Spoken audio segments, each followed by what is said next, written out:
cultural foundation of the Central Bank of Bolivia was created to serve the Bolivian population by preserving, protecting, and promoting all valuable historical material and Bolivian heritage safeguarded within the walls of the cultural centers on its tutelage, in and outside the country. It also attempts to promote, modernize, and update these institutions.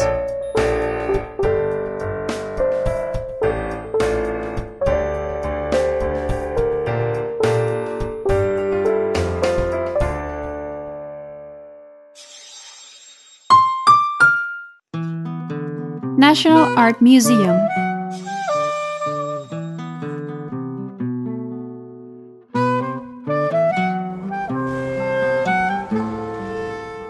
The National Art Museum is located in La Paz.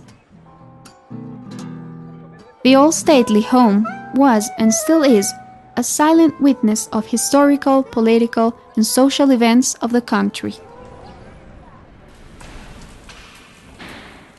It was built from brick, lime, and pebble, and its architectural style is colonial Baroque.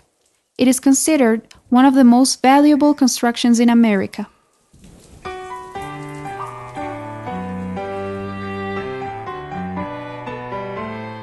The central patio is surrounded by arcs, and it is 3 stories high, thus constituting a perfect dwelling for Bolivian masterpieces from the colonial period to our time.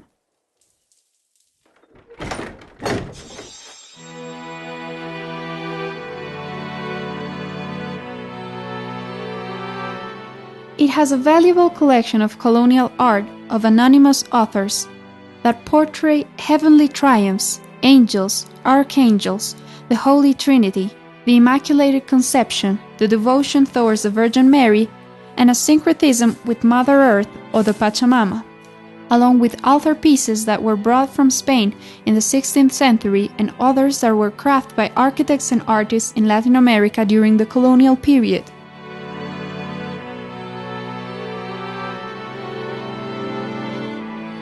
There were 2 schools of art that created the most valuable masterpieces of the 17th century and the beginning of the 18th century: the Escuela Paceña, or School of La Paz, and the Escuela Potosina, or Potosí School. The first was represented by Leonardo Flores, and the second by Melchor Pérez de Holguín. Both were considered the greatest artists of the royal audience of Charcas. We could tell the story of the world with brushes, paint, and canvases, tell about different traditions, noises, ideals, passion, festivities, costumes, lands, and scenery. Tell the story of the world through images that help create an individual identity. The Independence War marked a new order in power and hierarchy. The 19th century looks upon the new nation through the eyes of the men and women who were painted. History begins to advance vertiginously through wars, battles, liberators and leaders, independence and freedom, but maintaining some of the same colonial gestures.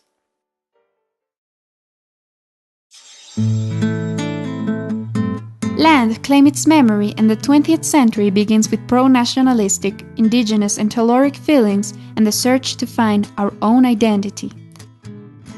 History is unstoppable, and art and sculpture start to follow their own path.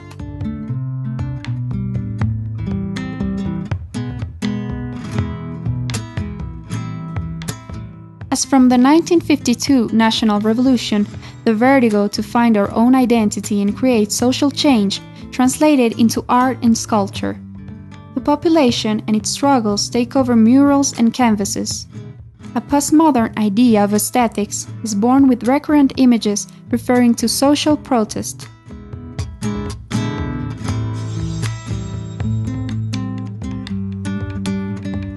The National Art Museum has cataloged its artistic and cultural heritage through investigation and documentation. It has also implemented a modern database system that accounts for 2,000 works of art, allowing for better use of existing data.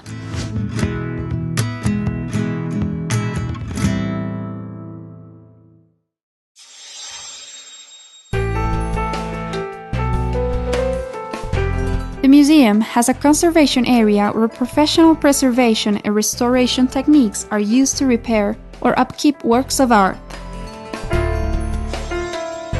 As a center for dissemination of Bolivian art, the museum undertook several tasks, such as a meeting with various groups of society, through traveling exhibitions, the Biennale of Sculpture in Stone, the beginning of it was the city of Tiahuanaco, and the Symposium of Ceramics. In the almost 50 years of its existence, the National Art Museum has become one of the main cultural centers of the country, fulfilling its mission, objective and goals to protect and promote the artistic heritage of the entire Bolivian population and dialogue between the different forms of creativity.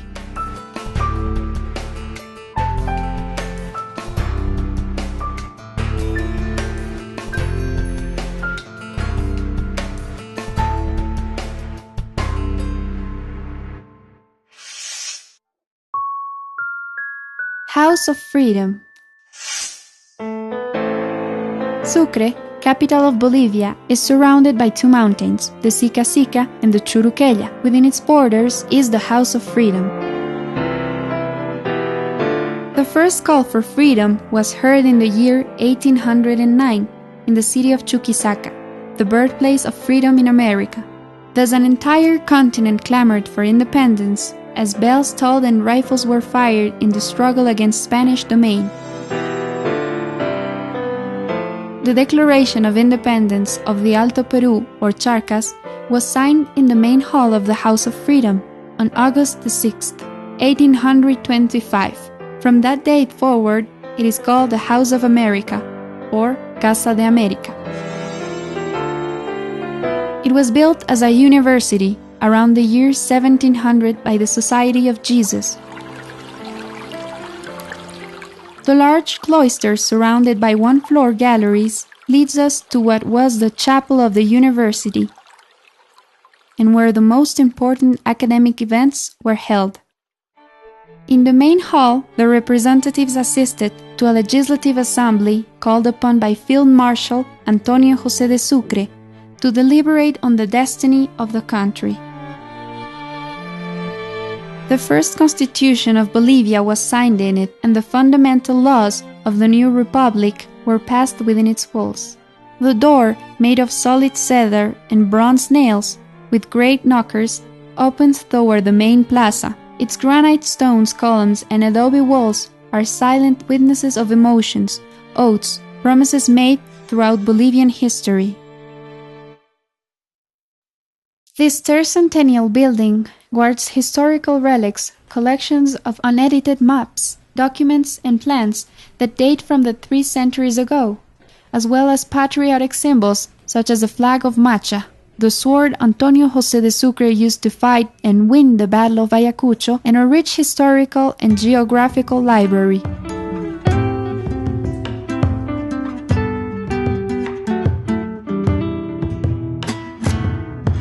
The exhibition rooms have been named after historical themes, such as the Viceroyalty Room, the Independence Room, the Belgrano Flag Room, the Guerrilla Room, Field Marshal Sucre's Room, and finally, the Bolivian President's Hall. You will find on exhibit a large map of the Spanish colonies in South America. The map was edited in Spain in 775. It illustrates a territory that extends itself from Cusco to southern Buenos Aires, and that constitutes the area covered by the Audience of Charcas. The President's Room, which was occupied initially by the Senate, currently holds a portrait exhibit of all Bolivian presidents. The House of Freedom has become the most important cultural and touristic site in Sucre. It is also used to hold meetings amongst America's most prominent political scientists and historians, and national or international choir and orchestra concerts.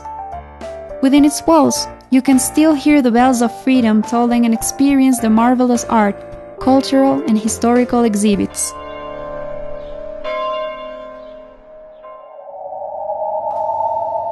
National Museum of Ethnography and Folklore. In La Paz, in the ancient palace of the Marquis and Marquise of Villaverde, lies the National Museum of Ethnography and Folklore. It was built in 1730 and is better known as the Musef.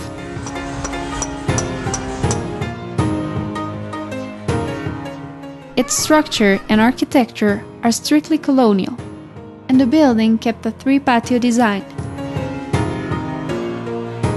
The stone arcs, typical of stately and noble homes, have printed on them a number of details of the so-called colonial Andean or mestizo Baroque style. Respecting the space and in harmony with the construction, a closed glass structure was put in one of the patios in the decade of the 90s. Later on, and depicting a completely modern architecture, the seat of the Musef was enlarged and extended in 2004. A new covered patio in the shape of a hall branches out to the new rooms and integrates itself to the space and functionality of the ancient building. The hall connecting both patios is called the Time Tunnel by its visitors.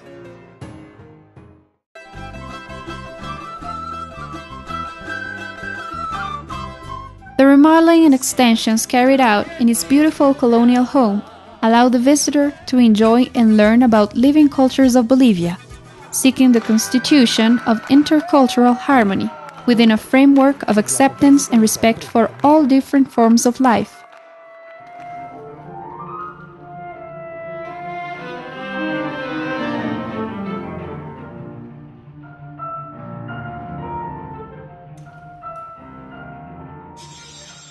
The rooms for exhibits are permanently being organized according to different themes and display a chronological development process of each of the different urban and rural cultures that exist in the high and lowlands of Bolivia.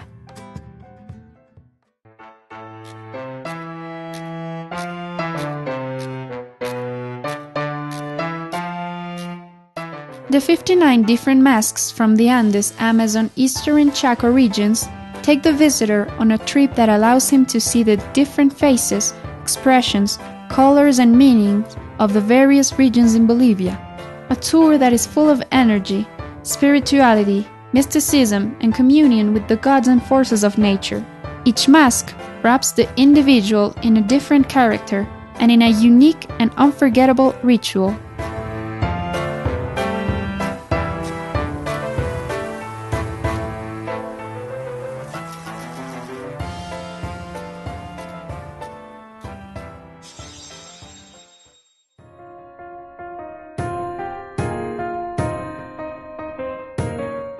The visitor can also wrap himself around and understand the art of creating things with feathers that has been practiced since the pre-Hispanic era to modern times in different regions.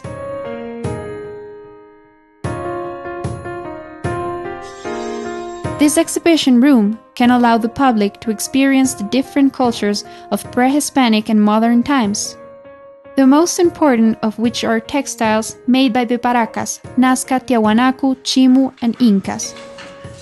The display also has a great variety of textile styles that exist in Bolivia, that are very complex and come from northern Potosí, Oruro, and Cochabamba, as well as from Tarabuco and Jalca. On the other hand, we must not neglect the importance of the textiles woven by the Aymaras, who live on the shores of Lake Titicaca.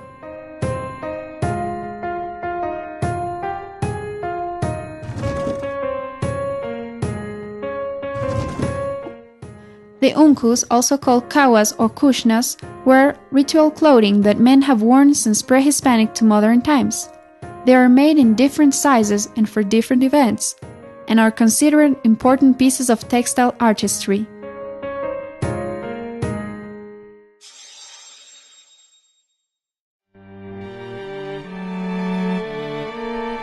The objective of the displays is to show the visitor the survival of cooking techniques since the pre-Hispanic era in different scenarios.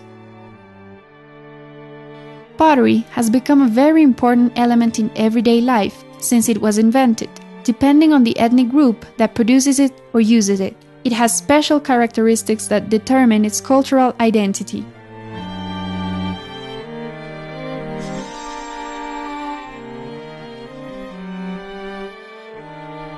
The Time Traveler's Room is a display that presents the long period of time through which our country has progressed. It starts with the first human settlers, travels through the cultural, social, economic, and political processes that the different ethnic groups and nations have undergone to get to the current plurinational state of Bolivia. The library of the National Ethnography and Folklore Museum counts with more than 25,000 books and magazines that are available to all visitors and researchers who are interested in anthropological and indigenous topics. Its archives, catalogued and compiled since 1982, is one of the few of its kind in Bolivia, and it safeguards information of most of the social and cultural processes of Bolivian history in rural and urban centers, when speaking of live cultures. It is a collection of historical data on anthropology, ethnology, ethnohistory, history, sociology, cultural studies, ethnomusicology, and research in general.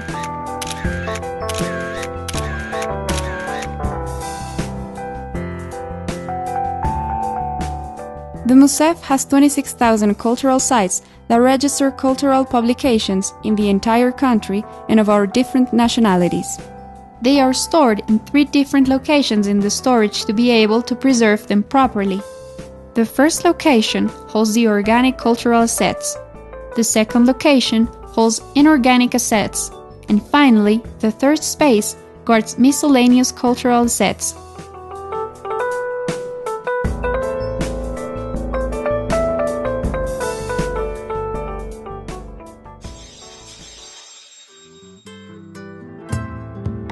The complex nature of cultural assets that must be preserved has determined that a highly specialized unit be created.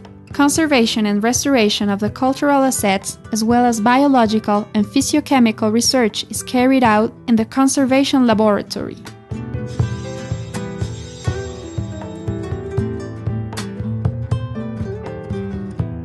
Support for culture in general makes the MUSEF offer society spaces where it can hold concerts, traveling exhibits, and can also organize festivals and handicraft contests.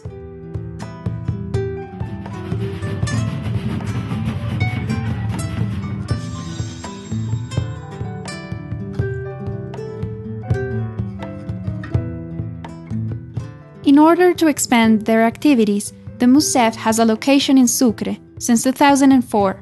There it can display temporary and permanent exhibits. It also has an auditorium for activities such as a projection of audiovisual material and other events.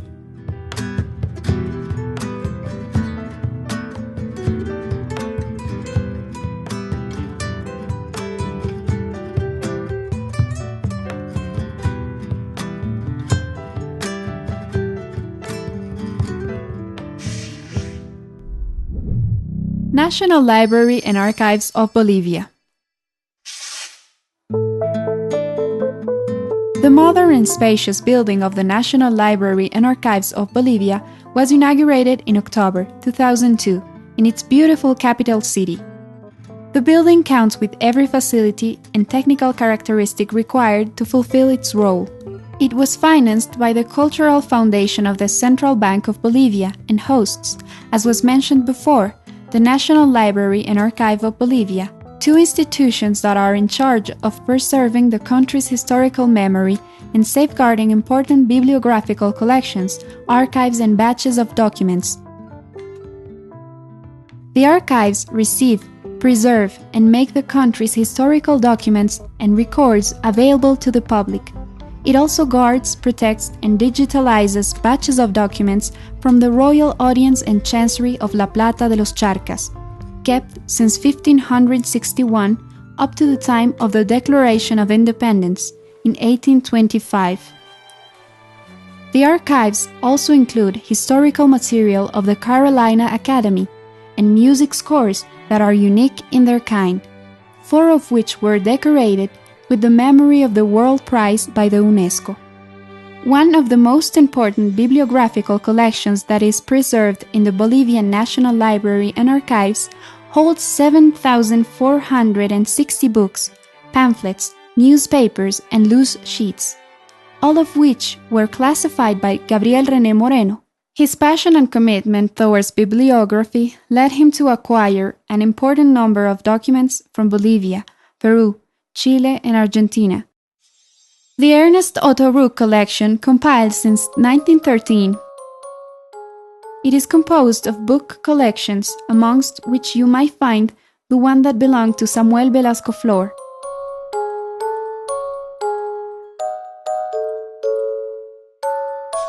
The personal collection that belonged to Alcides Arguedas Diaz was donated to the Bolivian National Library and Archives in 2004. It is composed of monographs, pamphlets, as well as national and international magazines, all versing on different topics such as literature, philosophy, sociology, law, politics, history, agriculture, etc.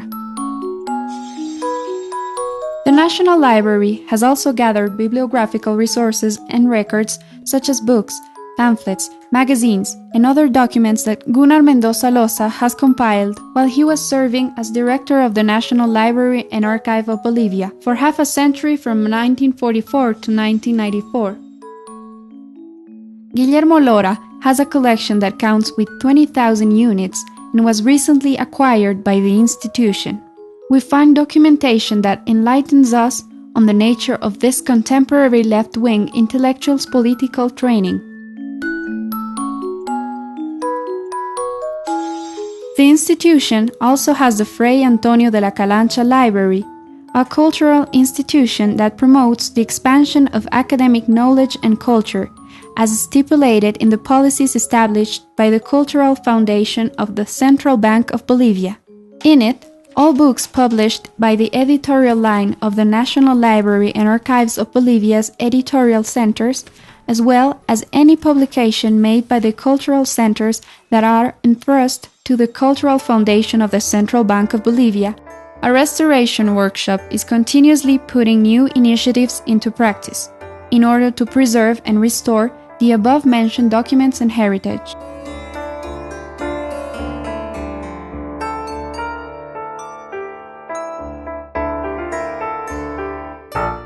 The restoration workshop was built in an important center to train human resources in techniques that allow the preservation, conservation, and restoration of historical heritage, in accordance to the agreement signed among the Escuela Taller Sucre, supported by the Spanish International Cooperation Agency, the Municipality of Sucre, and the National Library and Archives of Bolivia.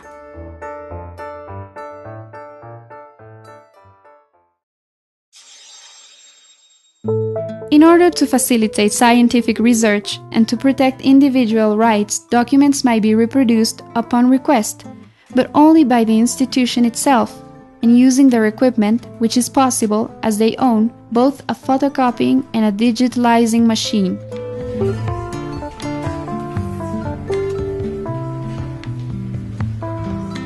The digitalization sector is also working on a campaign that seeks to recover the photographic memory of Bolivia.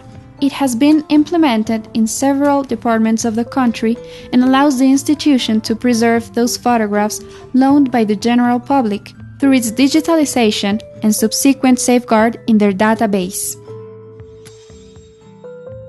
In order to comply with the knowledge and cultural promotion policies established by the Cultural Foundation of the Central Bank of Bolivia, the National Library and Archives of Bolivia supports a publishing fund that has 3 different lines. The Bolivian Archives and Bibliographic Studies Yearbook, publication based on all investigation progress made by researchers who consulted individual contributions, primary and secondary sources. The Bolivian Bibliography, which keeps a record of the academic works published every year. The objective of this bibliography is to continue with the work initiated by Werner Gutentag from 1963 up to the year 2003. The publication of all research done totally or partially from primary or secondary sources and kept in the Bolivian National Library and Archives. The Gunnar Mendoza Public Library was inaugurated in order to balance the impact that the activities of the National Library and Archives of Bolivia have on society, science, and culture. It is available for the use of all students and groups that might eventually require research material or books. They are also permitted to use all and any service offered by this institution. This library is well known for the activities it specifically organizes for children, adults over 60, and other groups that don't have the possibility to attend libraries on a day-to-day basis. The Bolivian National Library and Archives enjoy all necessary equipment and infrastructure they need to organize conferences, meetings, debates, forums, symposiums, exhibits, and any other cultural activity. The National Library and Archives of Bolivia, as it is an institution that opened its doors to people from all over the world.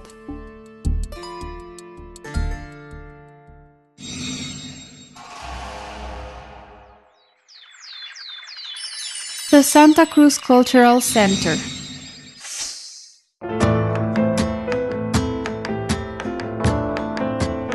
Santa Cruz de la Sierra could not exist without a cultural center that promotes art and culture. This institution is necessary to achieve national culture integration.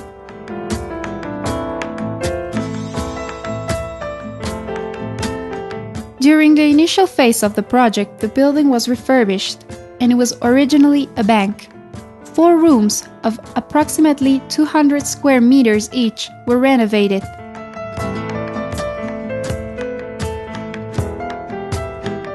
The building has all the necessary infrastructure to host large groups of people, as well as handicapped and children.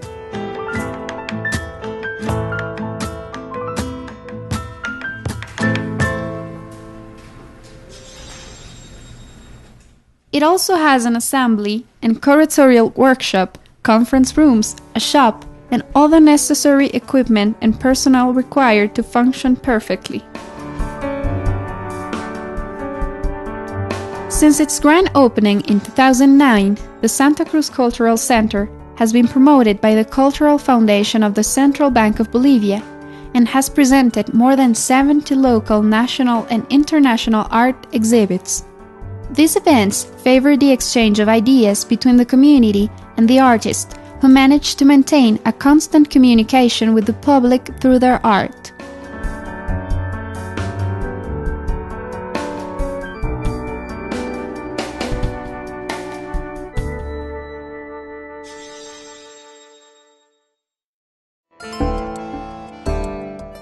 The dimensions of the exhibition rooms offer the possibility of holding concerts, musicals, plays, performances in the center so that the public may enjoy every form of cultural expression.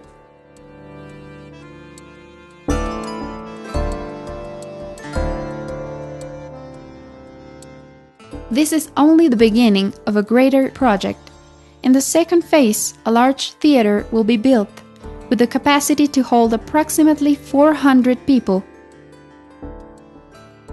At the same time, a library will be built, as well as a garage.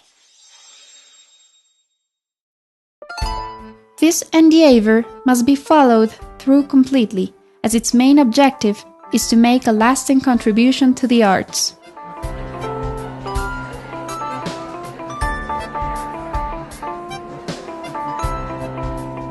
Therefore, the Santa Cruz Cultural Center and the Cultural Foundation of the Bolivian Central Bank wish to create a cultural center where different generations and cultures meet to promote their art and exhibits. It also seeks to provide artists from Santa Cruz and other regions with a space where they can show their work, freely propose new forms of art, and discuss these, all in a respectful and open-minded environment.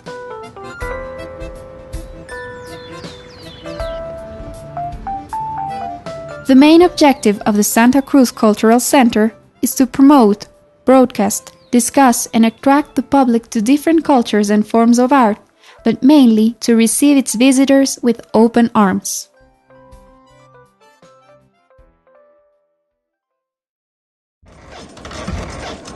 Casa Nacional de Moneda, National Mint.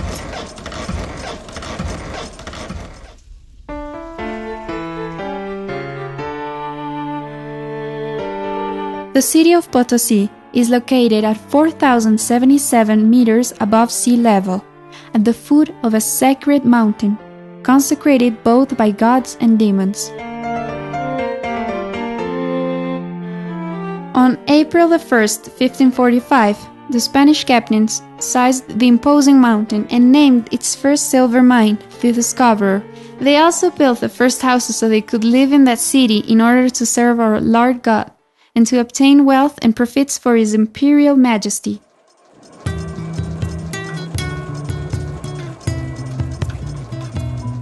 The first Casa de la Moneda, or National Mint of Bolivia, was built when the Viceroy of Peru, Don Francisco de Toledo, arrived in 1572. The foundations of the building were installed in the Plaza of Rejoicing or Plaza del Regocijo, now denominated Plaza 10 de Noviembre. In this building, silver coins were minted using only a hammer until 1773. Nevertheless, during the mid-18th century, and in order to improve minting technology, royal authorities decided to build a new Casa de la Moneda, or National Mint. The Baroque architecture of the building is rich and diverse when seen from any angle. The facade, rooftops, balconies of the first patio and its vigorous walls made from carved stone and pieces of fine brick give the impression of being an insurmountable and monumental fortress, but nevertheless, aesthetically speaking, it is eye-catching. The chronicle writer, Pedro Vicente Cañete, declared that the new national mint for circular coins was inaugurated on the 31st of July of the year 773 and cost a grand total of $1,148,457 million.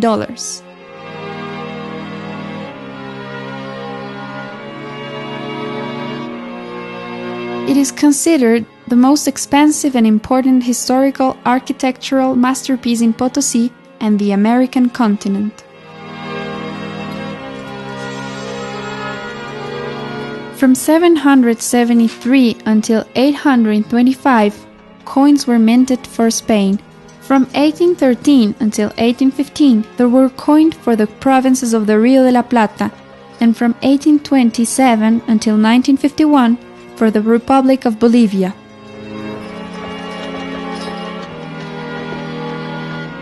Where the wealth and opulence of foreign kingdoms was met, and where coins were minted, still echoes these sounds in each of its rooms. The Casa Nacional de Moneda was converted into a historical museum and archive in 1930. It now preserves, studies, promotes, and enhances all cultural possessions safeguarded within its walls. The museum is continuously innovating and providing greater comfort and cultural attractions to its visitors.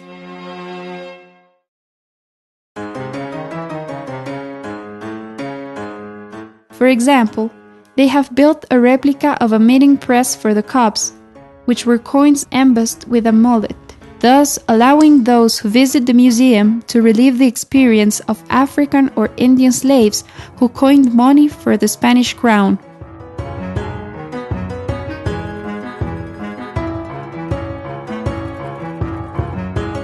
It is part of the original collection of minting presses that coined cups, silver coins, bust-bearing coin skips, silver coins, medals, republican coins, and steam-powered machinery, as well as scales and wooden mills for the production of metal sheets.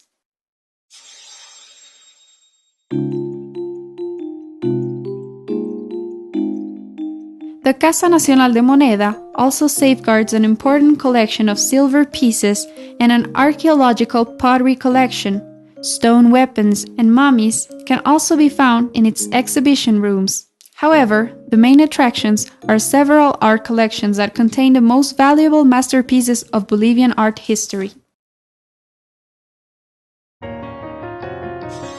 The Casa Nacional de Moneda is a museum, historical archive, library, map library, a newspaper and periodicals library. We can still hear the voices and envision the lives, exhaustion, work and struggle of the thousands of people who walked and still walk within these 7,570 square feet. The Casa Nacional de Moneda in Potosí leaves our souls impregnated with a great feeling of admiration for its magnificence. This is an unforgettable visit.